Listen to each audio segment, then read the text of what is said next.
Hello and thank you for watching. My name is John and welcome to Crash Course in Maya version 2011 Bones and Joints series. This is section 2, Bone and Joint Basics.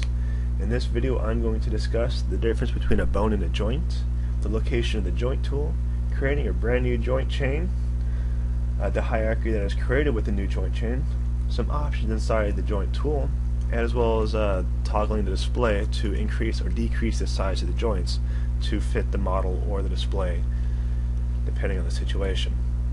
So let's get started. In this scene it looks like I have a little cartoon guy with two eyes and a mustache of some type, but in fact this is the visual representation that Maya uses by default for joints and bones. A joint, just like a shoulder joint, is something that moves, a pivot point. So if this is a shoulder, you can rotate the shoulder just like that, or you can even move it around the shoulder socket, as you can see here. If this is the elbow, between the shoulder and the elbow is the humerus bone, which is represented by this pyramid right here. So if these little circles are the joints, these pyramids are the bones. As you can see in this file, it looks like joints can be independent or attached to one another, and to create a joint chain, as you can see here. So let's create a new file and get started on creating a brand new state-of-the-art, starting from the beginning, joint chain.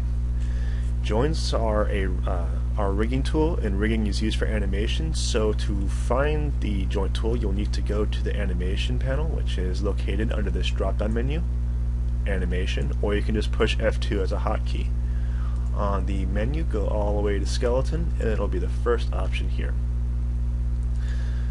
So it is also rather important to note that you should work in an orthographic view, such as top, side, front, bottom, left, whatever, as it will be easier to work with, as it'll be level on the plane. So I'll work on the top view, and I will create a joint chain. I'm holding X to snap to the grid because I'm just like that, but as you can see, as I'm clicking, it is creating this large joint chain. And as expected, and as seen in the previous chain, when I click on the root joint, it will actually select everything else, as you can see. Then you'll notice that the last part of the chain is just the joint. Reason being is there's absolutely no joint for this thing to connect to, so a bone is not created. So now that we have this joint chain created, let's look at the outliner. So I'm going to move this out a little bit. There we go. You will see that the joint chain automatically creates a hierarchy. Automatically, and gives a suffix of a numerical value by default. So joint 1, joint 2, joint 3. It also gives it its own customized icon, so you know it's a joint. So with that being said, let's look into the joint options menu. So let's go to skeleton, joint, and open up the options. In the options you see degrees of freedom, X, Y, and Z, orientation, and second axis world orientation. I will discuss these more in depth in later videos. Some other options that are used mainly for rigging. Bone radius settings, which I'll discuss here shortly. I'm going to reset the tool. Degrees of freedom, it prevents some axes from being rotated, which I will actually show you right now. So all of them are checked. I'm going to create just a 2 joint chain. Now I'm going to create one without the X axis. Now I'm going to create one without the Y axis, and you'll see the difference. So going here and opening the channel box, this is the first joint chain that I created with both X, Y, and Z. I can rotate in all axes, as you can see here. This is the one without the X axis. I can rotate on the the Y and Z axis, but not the X axis, as you can see here. This one is without the X or Y, so the only axis I can go on is the Z axis. So let's say you create a joint chain. It's beautiful, it's perfect, but you decide you want to rotate on the Y axis, and you already actually locked it out. Well, you can actually select on that attribute, or the channel, I'm sorry, hold the right click button, and near the bottom right here you see locked selected, unlocked selected. just scroll over unlocked and release the right click, and it'll unlock that axis for you.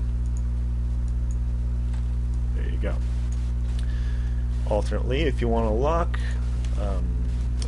some axes, just select on your axis you want to lock, hold the right mouse button, and go down to lock select. It's the same thing as creating your joint chain and having this selection locked. And now it can only rotate on the y-axis. Some additional options from the joint menu is the radius I'll discuss right now. So by default you will notice that the joint looks like this, but if I start actually toggling with some short bone lengths, you will notice that after I create another one, it'll be a much larger joint. And then when I start actually fiddling with some more numbers, you'll notice that some more differences are coming about, like so. This is a way to customize the size and length of your bones and your joints depending on the model and the situation. Now, I am going to very briefly discuss the orientation section right here. As like I said, this is a section I will be going in more in depth later, but I'll just kind of briefly touch on it. Orientation is the order in which Maya will evaluate the rotations. At this current situation, it's going to evaluate the x-axis first, then the y-axis, then finally the z-axis. So if I actually create a joint chain right here and right here, you'll see that on the x it's facing this way, on the y is facing up, and the z is facing out. If I create another joint chain with a different axis, as you can see here, the axes will actually be a little different, as you can see. The difference between the x is facing in, as you can see, but y is facing to the left and z is facing up. So it's a little confusing for now, but I'll explain it a little bit more later. So now that you got this joint chain created, but it's too big or too small, like this. Well, in order to change that, you can actually go to Display, Animation, and go to Joint Size, located right here. Once you click on that, you'll see a scroll bar, and you can actually scroll it up and down to actually see that it'll change all the joint sizes to fit this numerical value. So if your mesh, let's say this is your mesh, and you can't see it because it's there we go. Can't see it because your mesh is too large. Zoom out a little bit. You can zoom in, you can move this up until you see it to get a good feel for the situation. So that's it for this video. Next video I am going to discuss modifying an existing joint chain, such as extending a joint chain, inserting a joint inside a chain, removing a joint in a chain, connecting and parenting new joints, as well as when to move and when to rotate, and moving a single joint in a chain versus moving an entire chain, and some joint attributes such as labels, draw styles, and limits. Thank you very much for watching, and I'll see you next time.